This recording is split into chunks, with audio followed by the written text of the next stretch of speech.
I need you to report these terror sympathizers living in our midst, risking the lives of innocent liberals in countries like Pakistan. There is a form in the description. Fill it out.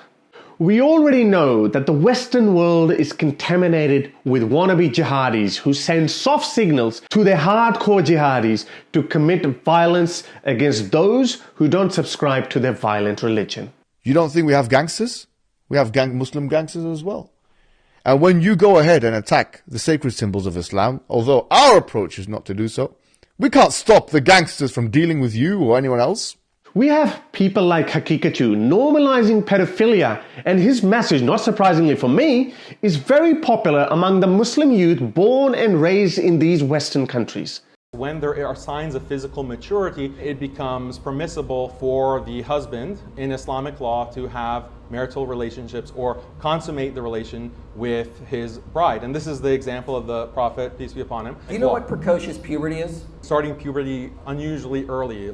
Could a man have a marriage to a 5-year-old consummated if she started precocious puberty? If she starts showing signs of physical maturity, then yes. This Muslim youth is going through a massive identity crisis. They were probably bullied at school for having a different skin color or a different set of values, which is obviously condemnable and should not happen. But they feel that they can't be a part of the West because Western values teach inclusivity, equality, and respecting individual rights, whereas their religion teaches exactly the opposite: exclusivity, superiority, and subjugation of those who don't share the same beliefs. They abuse these Western values that paradoxically benefit them. They use the modern welfare system to fund their lifestyle. Mohammed has been a taxi driver in Britain since 2015 and lived between the UK and Afghanistan when he was caught up in the evacuation. I'm looking every day by day, but it's very hard. Some people will say you've had a British passport since 2007, you have a bank account. Why should the British taxpayer be paying for you to be in a hotel? That is a good question. Where shall I go? What shall I do? Who's going to support? My income is not enough. The Home Office says it will provide dedicated staff to offer guidance to evacuees on how to rent, but its £1 million a day hotel bill for them has to end. They use the freedom of speech against the West itself.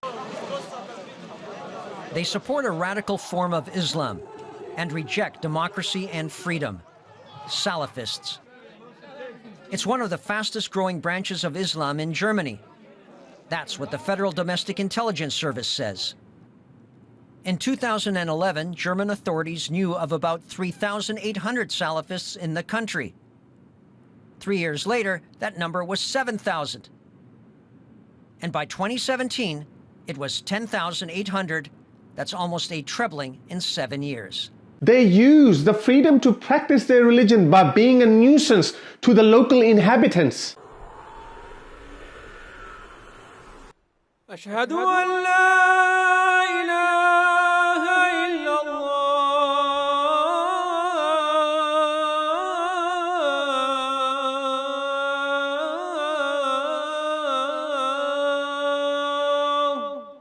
They don't believe in any of these values.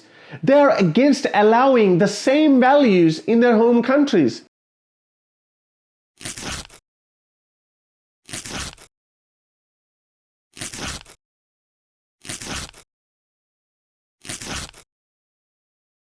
There is no freedom of speech in Islam. There is no freedom to practice your religion unless you accept yourself as a second-class citizen and pay jizya. They tirelessly speak against these values in their home countries and persecute liberals while benefiting from the very values when they're living in the West. Some geniuses. They are taking you Westerners for fools. And fools you have been for a very long time. What should we do? The biggest defense against Islam is ex-Muslims and liberals of the Muslim world, because when an ex-Muslim counters Islam and its barbaric values, it hurts them. Because they want people who look like me to join them and fight the West. Obviously, since I'm not deluded like them, I firmly believe that Islam needs to be fought off, and the Western values must be defended against this onslaught of this 7th century barbarism. You must be thinking, oh, Haris, we already know that. Why are you telling us this? Well, the reason why I'm telling you this is because you are slacking off. You are not fighting back. We have these Hakikachus and Shamima Begums living right next door to us, and you do nothing in return. Let me give you an example.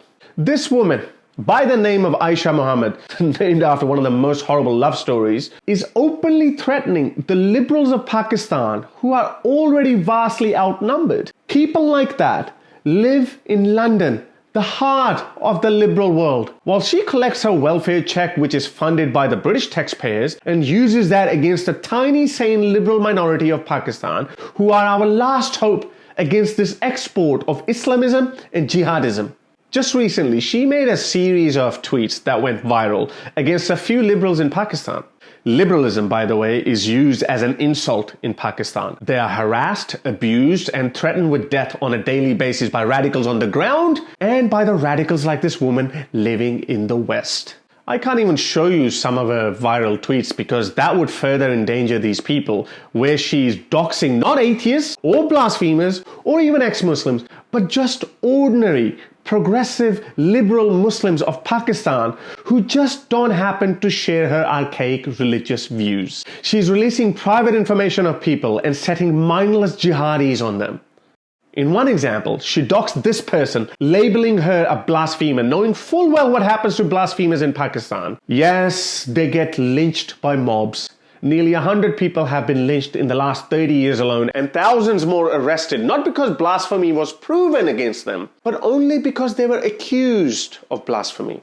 Yes, she knows all of that, yet she's signaling people to hunt these liberals down. In another viral tweet, she's openly asking for information about liberals, again, not of atheists or blasphemers, but just liberals of Pakistan, so they can be doxed and their information can be passed on to extremist religious organizations like the TLP and the Taliban of Pakistan, the hardline jihadi organizations in Pakistan behind many lynchings, including the most famous one of Governor Salman Taseer and the lawyer named Shahbaz Bhatti. And there are so many more.